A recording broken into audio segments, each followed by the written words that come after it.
Welcome back to the Stovetop. When I was at Thunder on the Prairie this year, I stayed with one of my YouTube friends, Travis P11. I'll include links to both of his channels at the end of this video. While I was staying there, he gave me some coffee from the Dominican Republic to try out, and I didn't think it was too bad. So when I got home, I ordered a bag off of Amazon so that I could do a review on it. And here it is, Café Santo Domingo. So I ordered it in whole bean in a 1 pound bag. It was actually pretty fairly priced, and it came in about a week after I ordered it. So there's not much to say about the bag, the packaging.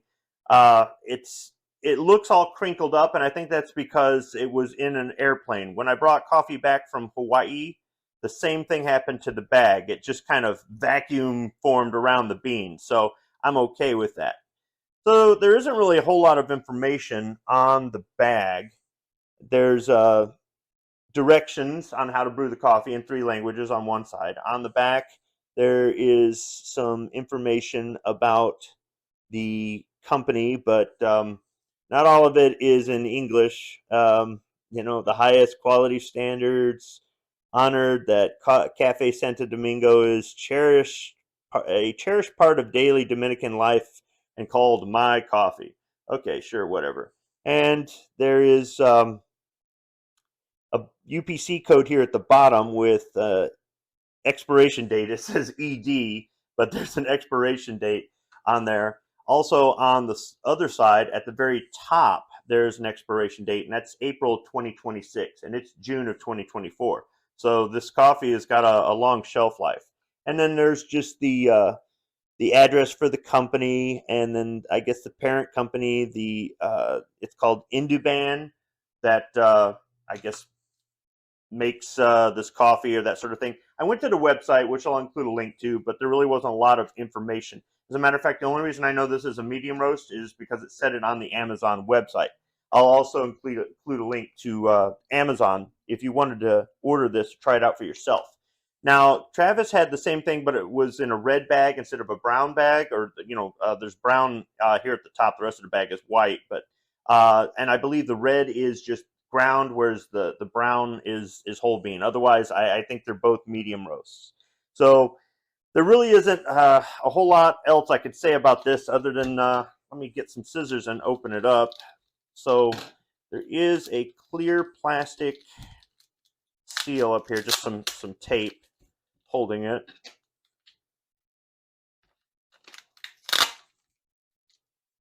Yeah, there's no flap or anything.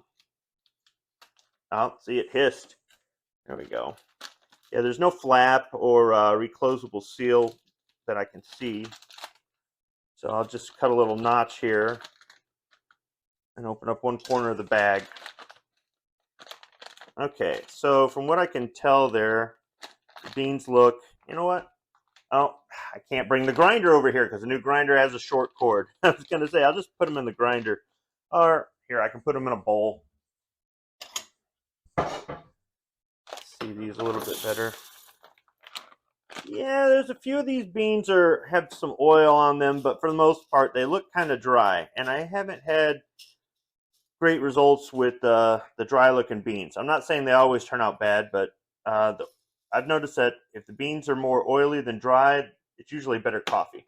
So I'll go ahead and grind this up. I've already wiped out the inside of the grinder, and I'll go ahead and grind this up, brew it in Mr. Coffee with reverse osmosis purified drinking water on the strong setting, and come back with my first cup.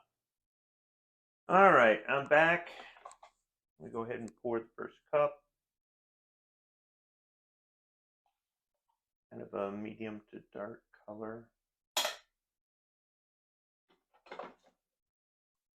And for those of you who've watched my coffee review videos before, you know this is the part where I stall in order to allow the coffee to cool off a little bit before I have my first sip. So when I opened the bag, I didn't notice the smell of the coffee.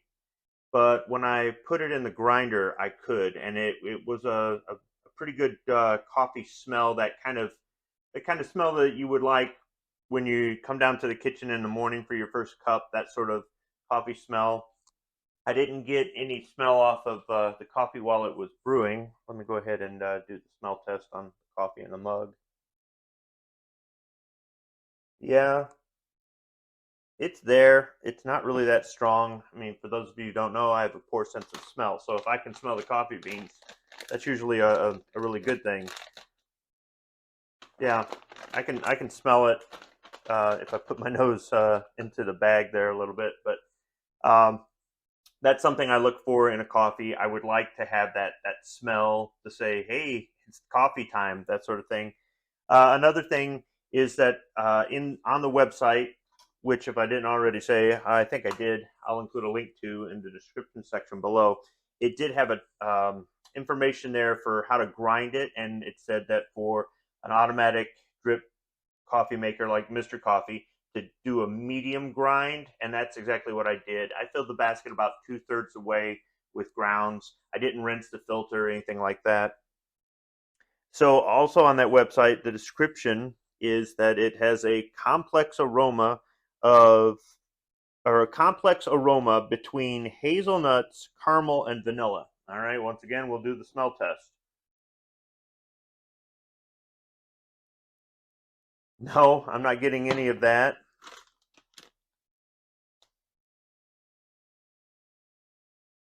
Not really, no. So, you know, uh, I don't know. It just smells like coffee. As far as the taste, it says it has a natural sweetness, soft acidity, subtle bitterness, and it has a flavor of malts and nuts. Okay, sure. There really wasn't a lot of information on the website. There really wasn't a lot of information on Amazon. I kind of needed to cobble together the two in order to have anything to say about this coffee. And there isn't a whole lot of information on the bag either. So kind of kind of just going off of the 1 cup of coffee I had when I was in Nebraska.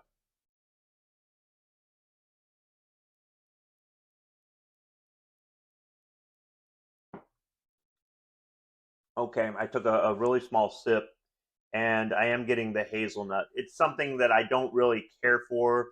Like I won't put hazelnut flavoring in coffee or hazelnut flavored creamer in coffee. However, I have had some coffee that has had hazelnut in it, not too much, and it hasn't been too bad. That that's a little bit smooth.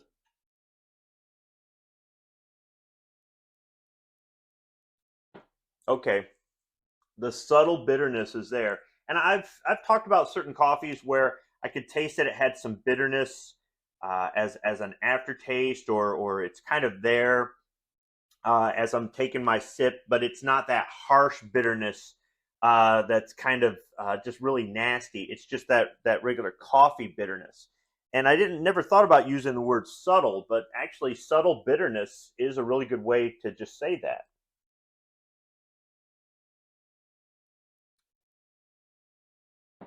It's still really hot, so I'm taking smaller sips. Natural sweetness, soft acidity, sure. Malts and nuts. I mean, that hazelnut a little bit, but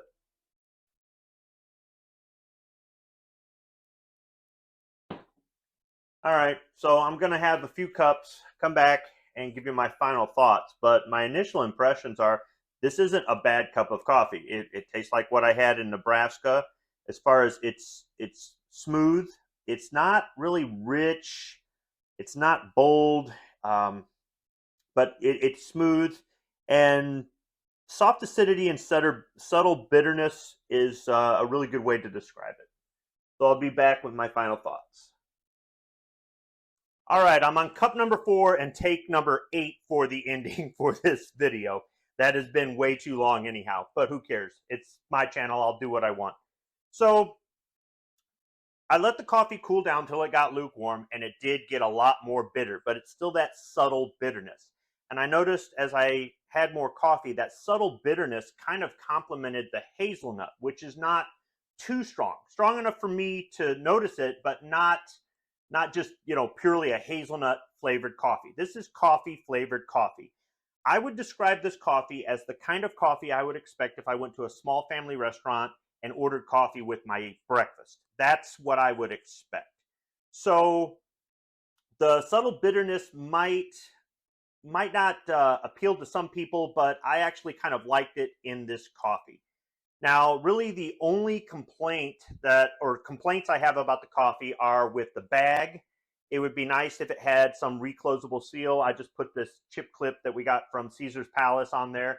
When you're on vacation, you know, you can find them in gift shops and stuff like that. They're not that expensive. They don't take up a lot of room in the luggage or whatnot. You get the magnetic ones, just hang them all over the fridge, and then when you need a chip clip, you've got it.